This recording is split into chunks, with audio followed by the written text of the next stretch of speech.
Rice இப்பொழுது 40 ரூபாயிலிருந்து 50 ரூபாய் ஏறிடுச்சு. காவிரி கூட்டுறவு வந்து நாங்கள் கொடுக்க மாட்டோம்னு சொல்லி கர்நாடக கவர்மெண்ட் சொல்லிட்டு இருக்கிறாங்க. இன்னைக்கு டன்னுக்கு 15,000 கூடி இருக்குது. இந்த நிலைமையில மதுவிலக்குத்துறை அமைச்சர் வந்து படம் பார்த்துக்கிட்டு அழுதுகிட்டு நடிச்சுக்கிட்டு இருக்காரு. பிரேமலதா விஜயகாந்த் உங்க மேல ஒரு குற்றச்சாட்டு சொல்லியிருக்காங்க. அரிசி விலை சொல்லியிருக்காங்களா? அன்னைக்கு சொல்லியிருக்காங்க, பேட்டி கொடுத்துருக்காங்க. இந்த மாதிரி கவர்மெண்ட்ல வந்து மக்களுடைய அடிப்படையான அரிசி விலை இருக்கு.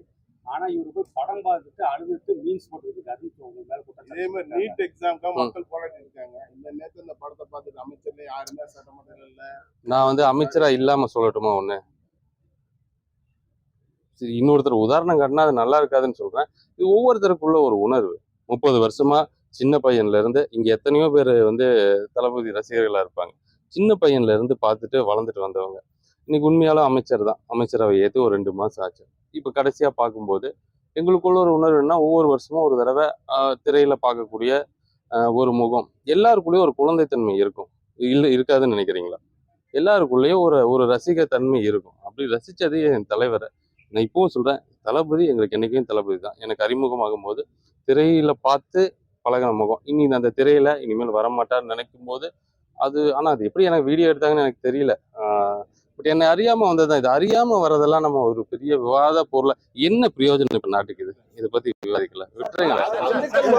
கல்குவாரிகள் வந்து இப்ப வரையில அனுமதி இல்லா கல்குவாரிகள் அதிகம் நடந்துகிட்டு இருக்கு. அதே மாதிரி நீங்க கோயம்புத்தூர் போறப்பயே பார்த்திருப்பீங்க, மலைகளை இன்னும் உடைச்சுக்கிட்டு இருக்காங்க நம்ம ஒட்டஞ்சத்திரம் பக்கத்துல. இதுக்கெல்லாம் எப்படி அனுமதி கொடுக்குறாங்க? அதே மாதிரி அரசு கொடுத்த நிர்ணயத்தோட அதிகபட்சமா வெளியிட்டிருக்காங்க. இவங்க மேல என்ன மாதிரியான நடவடிக்கை தற்போது வரை திண்டுக்கல் மாவட்டத்துல இல்லை? இப்போ ஏடி மைன்ஸ் புதுசா வந்திருக்கிறாரு. இப்பதான் பார்த்தோம். அவர்கிட்ட சொன்ன இன்ஸ்ட்ரக்ஷன் என்னன்னா, நான் மட்டும் இல்ல, அந்த கன்சர்ன் மினிஸ்டரும் மரியாதைக்குரிய மாண்புமிகு டி.கே. பிரபு கூட என்ன சொல்லியிருக்கிறாருன்னா, மாண்புமிகு முதலமைச்சரோட உத்தரவு எங்கெங்கெல்லாம் இந்த மாதிரி முறைகேடா கனிம வளங்கள் திருடுறாங்களோ அல்லது அனுமதிக்கப்பட்ட அளவுக்கு மேல எடுக்கிறாங்களோ அதை எல்லாத்தையும் உடனே தடுத்து நிறுத்தணும். எவ்வளவு நடவடிக்கை எடுத்திருக்கோம் நீங்க பாத்துருப்பீங்கன்னு நினைக்கிறேன். வரோம் அப்படியே வந்துடும். உணவகங்களுக்குரிய மதுக்கடைகள் வந்து தமிழக அரசு வந்து முயற்சிட்டு வராங்க. 734வது தடவை இதுக்கு பதில் சொல்ல போறேன், கேளுங்க. அந்த ரெஸ்டோ பாருங்கிறது ஒரு டிஸ்கஷன்ல இருந்தது. நீங்க அப்படி நினைக்காதீங்க. அப்புறம் திடீர்னு தனியார் மையம்ங்கிறதும் டிஸ்கஷன்ல இருந்தது. அப்போ தனியார் மையத்தை விவாதிக்கிறீங்களான்னா, ஆமா, நாங்க இந்த துறையை சரி பண்றதுக்கான முயற்சிகளை இறங்கி இருக்கோம். ஆனா மக்கள் வேண்டான்னு சொல்ற விஷயம், எந்த விஷயத்தையும் இந்த அரசு செய்யாது.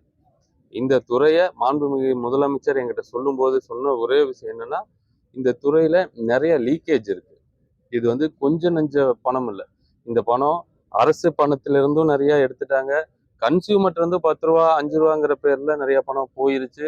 அதனால இதெல்லாம் தடுக்கணும் அப்படின்னு என்கிட்ட சொன்னாரு. அந்த வேலைகள் நடந்துட்டு இருக்கு. அந்த வேலைகள் செய்யும் போது இந்த மாதிரி விவாதங்கள், கலந்துரையாடல்கள்லாம் நிச்சயம் வரதான் செய்யும்.